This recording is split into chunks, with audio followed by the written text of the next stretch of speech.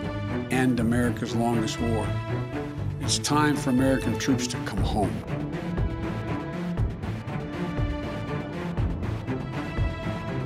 1979 में Soviet union ने अफगानिस्तान पर अटैक किया। ये हमला इसलिए किया ताकि अपनी कम्युनिस्ट सरकार को बचाया जा सके। अफगानिस्तान में उस वक्त PDPA यानी people's democratic party of Afghanistan की हुकूमत थी और यह पार्टी कम्युनिस्ट आइडियोलॉजी को सपोर्ट करती थी, या यूँ कहा जाए कि सोवियत यूनियन ने PDPA को अफगानिस्तान में खड़ा किया था।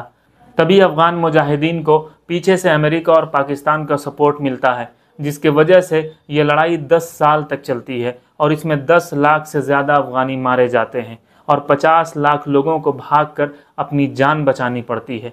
इन्हीं मुजाहिदीन फाइटर्स में था मुल्ला उमर, जो सोवियत के ख़िलाफ़ लड़ा और अपनी एक आँख खो दी। मुल्ला उमर एक ऐसा नाम है जिसके बिना तालिबान की कहानी अधूरी है। लेकिन मैं आगे आपको बताऊंगा कि मुल्ला उमर ने कैसे अफ़गानिस्तान को कंट्रोल करने के लिए तालिबान की शुरुआत की। अमेरिका और पाकिस्तान ने मुजाहिदीन को वेपन दिए और 1989 में सोवियत को अफ़गानिस्तान में हार का सामना करना पड़ा। सोवियत के जाने के बाद भी अफ़गानिस्तान में शांति नहीं आई। अफ़गानिस्तान में छिटपुट लड़ाई होती रही और देश टूटने लगा। लेकिन अफ़गानिस्तान अभी अकेला नहीं पड़ा था। अफ़गानिस्तान पे किसी न किसी की हुकूमत होनी थी और सोवियत के अफ़गानिस्तान से जाने के बाद 1994 में तालिबान उभरा, जिसने अफ़गानी मुजाहिदीन को हरा दिया। तालिबान अरबिक वर्ड तालिब से बना है, जिसका मतलब है नॉलेज लेने वाला, और इससे बन गया तालिबान यानी स्टूडेंट। तालिबान की शुरुआत मुल्ला उमर ने अफ़गानिस्तान के कांधार से की और अफ़गानिस्तान के लोगों से यह वादा किया कि अफ़गानिस्तान में करप्शन और लड़ाई के हंगामे को ख़त्म किया जाएगा और इस्लामिक अमन लाएंगे। इस्लामिक अमन लाने का मतलब था कि अब अफ़गानिस्तान में तालिबान की हुकूमत आएगी तो वो इस्लामिक शरिया से अफ़गानिस्तान को चलाएंगे।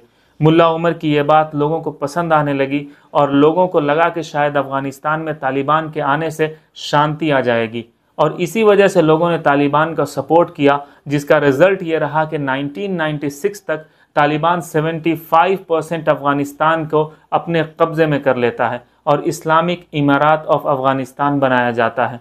तालिबान की हुकूमत आने के बाद हर आदमी पे यह लाजिम किया गया वो इस्लामिक तरीक़े से बियर्ड रखेंगे और वोमेन कंप्लीट बुरखा पहनेंगी। और इसी तरह के रूल्स की वजह से तालिबान को क्रिटिसाइज़ किया गया और ये कहा गया कि तालिबान एक कट्टर ग्रुप है जो ह्यूमन राइट्स को दबाता है। मज़ार शरीफ जो कि अफ़गानिस्तान का एक शहर है, वहाँ 1997 में हज़ारा कम्युनिटी पर यह इल्ज़ाम लगाया गया कि इन्होंने तालिबान के सोल्जर्स को मारा है। हज़ारा कम्युनिटी जो कि शिया एथनिक ग्रुप है और तालिबान सुन्नी मेजॉरिटी ग्रुप है। पहले यह खबर मार्केट और घर में थी, लेकिन बाद में मस्जिदों में स्पीचेस होने लगी, जिसमें तालिबान के गवर्नर मुल्ला मेनन न्याजी ने भी हज़ारा पर इल्ज़ाम लगाया कि इन लोगों ने तालिबान के सोल्जर्स को मारा है। फिर क्या था, तालिबान के लोगों ने डोर टू डोर जाकर हज़ारा कम्युनिटी के लोगों को ढूंढा और मारना शुरू किया। वैसे तो दुनिया चाहती थी कि अफगानिस्तान से तालिबान को हटाया जाए और किसी तरह अफगानिस्तान पर कंट्रोल किया जाए। अमेरिका को कोई भी ऐसा रास्ता नहीं मिल रहा था जिसकी वजह से वो अफगानिस्तान में डायरेक्ट एंट्री लेता। तभी 7 अगस्त 1998 को केनिया और तंजानिया में यूएस एम्बेसी पर हमला हो जाता है और उसी में एक नाम उभर कर आता है ओसामा बिन लादेन, जो कि अलकायदा का कमांडर था। अमेरिका को एक रास्ता मिला और उसने तालिबान से कहा कि ओसामा बिन लादेन को हमें सौंप दो, लेकिन तालिबान इस बात से इनकार कर देता है। इसके बाद अमेरिका ने अफगानिस्तान और सूडान में अलकायदा के हेडक्वार्टर्स को टारगेट किया।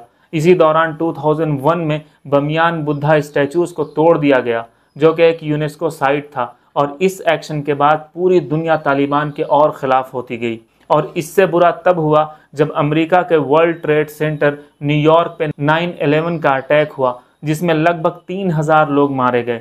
ये सब होने के बाद अमेरिका को मौका मिल जाता है और कहा जाता है कि अलकायदा का सपोर्ट तालिबान करता है। ओसामा बिन लादेन और अलकायदा को ख़त्म करने के लिए अक्टूबर 2001 में यूएस ने अफ़गानिस्तान पर इन्वेजन शुरू किया। 2 महीने के बाद अफ़गानिस्तान से तालिबान की हुकूमत गिर गई और मुल्ला उमर और टॉप लीडर्स को अफ़गानिस्तान छोड़कर पाकिस्तान के बॉर्डर में जाकर पनाह लेने पर मजबूर होना पड़ा। उसके बाद अमेरिका ने इंटरिम गवर्नमेंट बनाई और हामिद करज़ई को प्रेसिडेंट बनाया गया।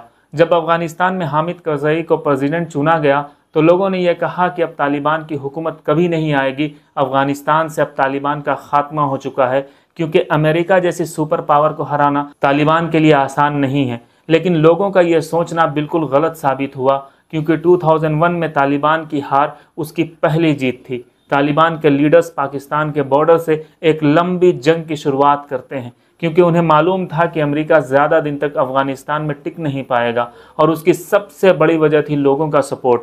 लोग कहीं ना कहीं तालिबान को पसंद करते थे और इसी वजह से सोवियत भी अफ़गानिस्तान में टिक नहीं पाया, क्योंकि बिना पब्लिक सपोर्ट के कोई भी कंट्री किसी दूसरी कंट्री पे ज़्यादा दिन तक हुकूमत नहीं कर सकती।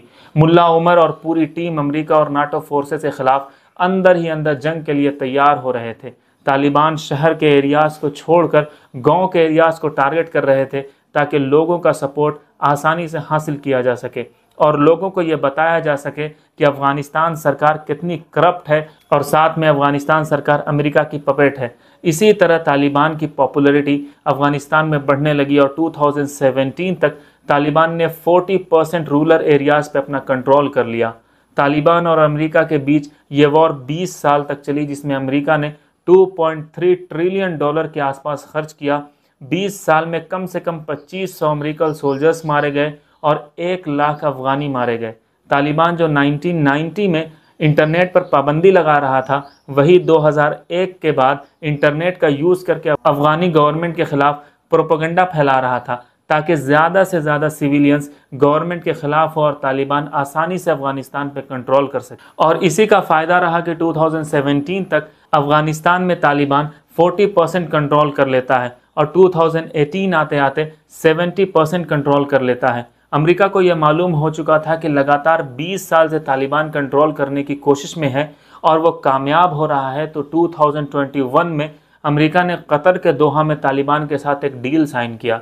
एक तरफ तालिबान का अफ़गानिस्तान पे कंट्रोल करना और दूसरी तरफ अमेरिका का सुपर पावर होकर तालिबान के सामने घुटने टेक देना। ये सवाल पैदा करता है कि आखिर क्यों अफ़गानिस्तान पे हुकूमत करना मुश्किल है। जब जो बाइडेन ने अप्रैल 2021 में ये कंफर्म किया कि यूएस आर्मी अफ़गानिस्तान से निकल जाएगी, तालिबान ने अपनी स्ट्रेटजी और तेज़ की और मई 2021 के आसपास आते आते बड़े बड़े शहर को अपने हाथ में लेना शुरू किया, जैसे हेरात, कांधार, मज़ार शरीफ। इस तरह के शहर तालिबान के कंट्रोल में आ गए।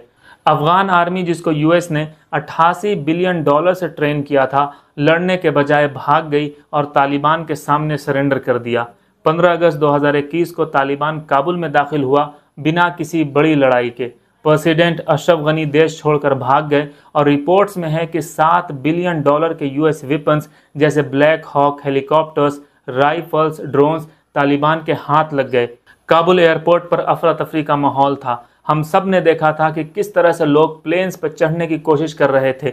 ये जीत दुनिया के लिए एक शौक थी। एक ऐसा ग्रुप जिसने सुपर पावर को हरा दिया था, कैसे वापस इतनी ताकत से आया। अब 2025 में तालिबान अफ़गानिस्तान को इस्लामिक इमिरात के नाम से चला रहा है और रशिया ने तालिबान की हुकूमत को एक्सेप्ट कर लिया है, तो अब सवाल ये उठता है कि क्या और भी कंट्रीज़ तालिबान की गवर्नमेंट को एक्सेप्ट करेगी, और क्या वो तालिबान जो पहले बदनाम था अब क्या उसका ये नया दौर है, और क्या लोग जो तालिबान के बारे में अच्छा और बुरा कहते थे वो अब बंद कर देंगे।